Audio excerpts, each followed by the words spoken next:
अस्सलाम वालेकुम स्टूडेंट्स, उम्मीद है आप सब खैरियत से होंगे। हमने कल जो है वो मैट्रिसेस की टाइप्स को डिस्कस करना शुरू किया था। आपने वो डेफिनेशंस याद कर ली हैं कि नहीं की? मुझे लगता है अभी आप लोगों ने उनको याद नहीं किया, तो ये बेटा अच्छी बात नहीं है। रोज़ का काम रोज़ करने वाले बच्चे ही आगे बढ़ते हैं, और जिनका कोई मकसद होता है ज़िंदगी का वो अपना टाइम वेस्ट नहीं करते। ये जो आपके पास घर पे फ्री टाइम है इसको यूटिलाइज़ करें और अपनी स्किल जो है उसको इम्प्रूव करें। आप में से बहुत सारे बच्चे ऐसे होंगे जिनको मैथमेटिक्स मुश्किल लगता है, तो मुश्किल उन्हीं को लगता है जिन्होंने अपनी तैयारी नहीं की होती, जो मेहनत अपनी रूटीन से प्रैक्टिस नहीं करते। तो रोज़ का काम रोज़ करें। जिन्होंने अभी तक डेफिनेशंस याद नहीं की वो भी कर लें। आज हम कुछ और नई डेफिनेशंस डिस्कस करेंगे जो बहुत इम्पॉर्टेंट हैं। आपने उनको अच्छे तरीके से सीखने की कोशिश करनी है और उनको भी आपने लर्न करना है। फिर कुछ क्वेश्चंस होंगे वो भी हम जो है वो साथ में डिस्कस करेंगे। तो आइए हम पहले कुछ डेफिनेशंस पढ़ते हैं और फिर हम क्वेश्चंस की तरफ भी आएंगे। पहली टाइप देखें, सबसे पहले है डायगोनल मैट्रिक्स। डायगोनल मैट्रिक्स कैसा मैट्रिक्स होता है? It is a matrix in which at least any one of the entries of its diagonal is not zero and non-diagonal entries are zero। कहता है जो डायगोनल एलिमेंट्स हैं, diagonal entries हैं, उनमें कम से कम एक वैल्यू नॉन ज़ीरो होनी चाहिए। ये देखें जो आपके सामने स्क्रीन पे नज़र आ रहा है, इसमें जो मैंने रेड नंबरिंग की हुई है ये डायगोनल एंट्रीज़ हैं जो ऐसे स्लोप की फॉर्म में है। मैट्रिक्स ए में देखें 0 3 है, दूसरे में है 0 5 2 और तीसरे में है 1 5 2। अब इनमें कंडीशन क्या है कि ये जो डायगोनल एलिमेंट्स हैं इसमें कम से कम एक नॉन ज़ीरो होना चाहिए। बाकी जितने भी एलिमेंट्स हैं जो नॉन डायगोनल है वो तो ज़ीरो होना मस्ट है। डायगोनल में भी एक नॉन ज़ीरो हो, बाकी चाहे सारे ज़ीरो भी हों फिर भी चलेगा। तो ऐसे मैट्रिक्स को हम कहते हैं डायगोनल मैट्रिक्स। कंडीशन ये है कि इन मैट्रिक्स का स्क्वायर मैट्रिक्स होना ज़रूरी है। अगर ये स्क्वायर मैट्रिक्स नहीं है तो फिर हम इनके डायगोनल होने की बात नहीं कर सकते। नेक्स्ट है जी scalar matrix. Scalar matrix diagonal matrix ही होता है लेकिन उसकी थोड़ी मॉडिफाइड फॉर्म है। कहता है diagonal matrix is called scalar matrix if all the entries of its diagonal are same. कहता है किसी डायगोनल मैट्रिक्स को स्केलर मैट्रिक्स कब बोलेंगे? जब उसकी डायगोनल एंट्रीज एक जैसी होंगी। जैसे मैट्रिक्स ए में 3 3 लिखा हुआ है, बी में 5 5 5 लिखा हुआ है, सी में 2 2 लिखा हुआ है, 2 2 2। तो इस तरह से अगर डायगोनल में एंट्री सेम आ जाएं तो ऐसे डायगोनल मैट्रिक्स को हम स्केलर मैट्रिक्स बोलते हैं। इसका मतलब ये हुआ कि स्केलर मैट्रिक्स जो है वो डायगोनल मैट्रिक्स भी होता है जी। इसके बाद नेक्स्ट है आइडेंटिटी और यूनिट मैट्रिक्स। ये भी डायगोनल मैट्रिक्स की एक फॉर्म है, पर्टिकुलर फॉर्म।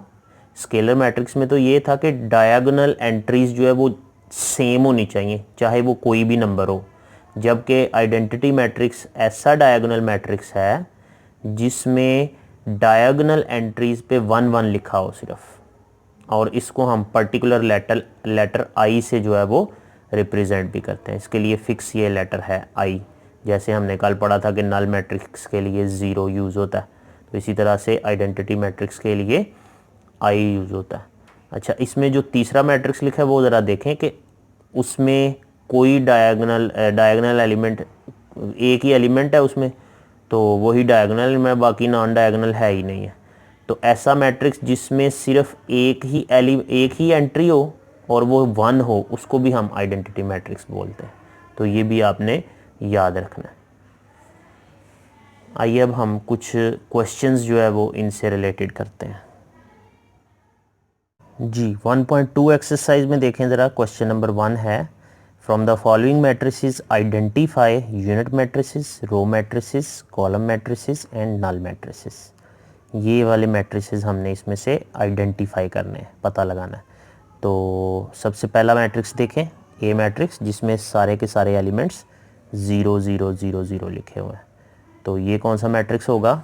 जिसमें तमाम एंट्रीज 0 होती हैं, इसको हम कहते हैं नल मैट्रिक्स। ये नल मैट्रिक्स है।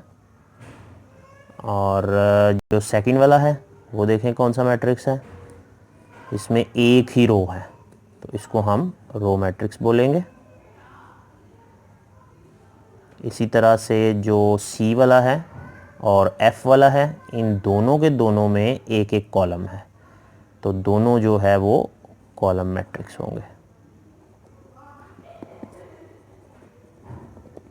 अच्छा, अब देखें जो डी है, डी में डायगोनल एलिमेंट्स जो है वो 1 1 हैं, बाकी जो है वो नॉन डायगोनल 0 हैं। अभी अभी हमने पढ़ा इसके बारे में, तो ये कहलाएगा आइडेंटिटी मैट्रिक्स या यूनिट मैट्रिक्स जिसे बोलते हैं, यूनिट मैट्रिक्स। अच्छा, जो ई है इसके बारे में आपका क्या ख्याल है? ई में काफ़ी सारी करैक्टरिस्टिक्स हैं। सबसे पहले तो इसमें ज़ीरो लिखा हुआ है, तो जिस एलिमेंट में जिस मैट्रिक्स में सिर्फ ज़ीरो एलिमेंट्स होते हैं उसे हम नल कहते हैं, ये नल है। इसके अलावा देखें इसमें एक ही रो है तो ये रो मैट्रिक्स भी है, और इसमें एक ही कॉलम है तो ये कॉलम मैट्रिक्स भी है।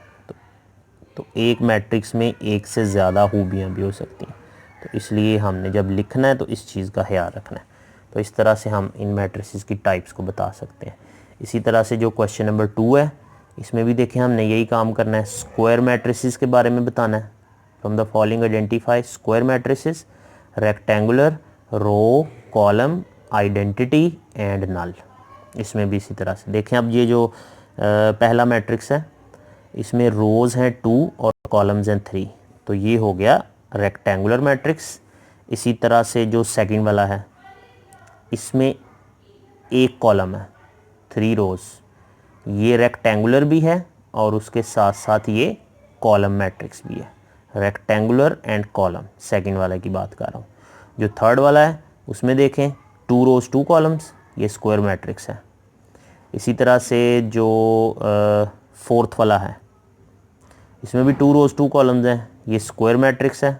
और उसके साथ साथ आप देखें तो डायगोनल एंट्रीज 1 1 है, नॉन डायगोनल 0 0 है, तो ये स्क्वायर भी है और आइडेंटिटी मैट्रिक्स भी है। जो नंबर 5 वाला है रेक्टेंगुलर मैट्रिक्स, और जो नंबर 6 है ये भी रेक्टेंगुलर है, रोज़ और कॉलम्स की तादाद इसमें सेम नहीं है, और उसके साथ साथ ये रो मैट्रिक्स भी है। और जो नंबर 7 वाला है ये कॉलम मैट्रिक्स भी है और रेक्टेंगुलर मैट्रिक्स भी है। और जो नंबर 8 है ये स्क्वायर मैट्रिक्स है क्योंकि 3 रोज़ और 3 कॉलम्स। और जो नंबर 9 वाला है तमाम ज़ीरोज़ हैं, नल मैट्रिक्स। और उसके अलावा आप देखें तो ये रेक्टेंगुलर मैट्रिक्स भी है क्योंकि इसमें 3 रोज़ और 2 कॉलम्स हैं। इसके साथ ही क्वेश्चन नंबर 3 भी देखें, ये भी इसी तरह से है। इसमें देखें क्या करना है, from the following matrices identify diagonal, scalar and unit matrix. इसमें से डायगोनल, स्केलर और यूनिट अलग-अलग से करने हैं। तो सबसे पहले इसमें आप देखें डायगोनल मैट्रिक्स कौन कौन से होंगे, तो सारे के सारे ये जो मैट्रिसेस हैं ये डायगोनल है। क्यों कि इनमें नॉन डायगोनल एंट्रीज 0 हैं और डायगोनल एंट्रीज़ में कुछ नंबर लिखे हुए हैं। तो डेफिनेशन के मुताबिक डायगोनल एंट्रीज़ में या तो कम से कम एक नॉन ज़ीरो हो या दोनों नॉन ज़ीरो हो फिर भी चलेगा। तो ऑल मैट्रिसेस आर डायगोनल। अब डायगोनल सारे हो गए, इसमें से स्केलर मैट्रिसेस कौन कौन से हैं देखें। जो ए है ये स्केलर मैट्रिक्स है क्योंकि इसमें ये दोनों एंट्रीज सेम है। इसके अलावा जो सी है इसको भी स्केलर कह सकते हैं, दोनों एंट्रीज सेम है, चाहे 1 1 भी हैं, कोई इशू नहीं है। और जो ई है इसमें 5 - 3 2 होता है, 1 + 1 2 होता है, इसमें भी दोनों एंट्रीज ये सेम है, तो इसको भी स्केलर बोलेंगे। तो स्केलर है ए, सी और ई। अब आ जाएं आप आइडेंटिटी मैट्रिक्स। आइडेंटिटी मैट्रिक्स कौन सा होगा, या यूनिट मैट्रिक्स जिसे कहते हैं, जिसमें एंट्रीज डायगोनल एंट्रीज 1 1 हो, वो सिर्फ और सिर्फ यहाँ पे सी है। Matrix C will be identity matrix. तो आई होप आपको इन क्वेश्चंस की समझ आई है। इनको अपनी कॉपी में आपने करना है, और जो भी मैं आपको काम करा रहा हूँ ये आपने अपनी कॉपी में लिखना है। स्टूडेंट्स, आपको डेफिनेशंस की अंडरस्टैंडिंग हो गई हो तो फिर ये क्वेश्चंस जो हमने किए हैं इनकी भी आपको बेटर अंडरस्टैंडिंग हो जाएगी। अगर अभी तक आपने डेफिनेशंस लर्न नहीं की तो उनको आज ही लर्न करके तो इन क्वेश्चंस की दोबारा प्रैक्टिस करें। अगर आपको एक दफ़ा लेक्चर में कोई पॉइंट क्लियर नहीं होता, आप उसको दोबारा से सुन सकते हैं। दोबारा से उसको जो है वो आप जब सुनेंगे तो आपको उसमें जो भी पॉइंट क्लियर नहीं हुए वो समझ आ जाएंगे। तो do more and more practice to make your concept better. तो कल हम इंशाल्लाह आगे फर्दर कुछ टाइप्स हैं उनको डिस्कस करेंगे और फिर क्वेश्चंस की तरफ, मज़ीद क्वेश्चंस करने की तरफ आएंगे। ये तमाम डेफिनेशन जो हम कर रहे हैं ये आपने याद करनी है, अपनी कॉपी में भी लिखनी है। तो कल तक के लिए अल्लाह हाफिज़।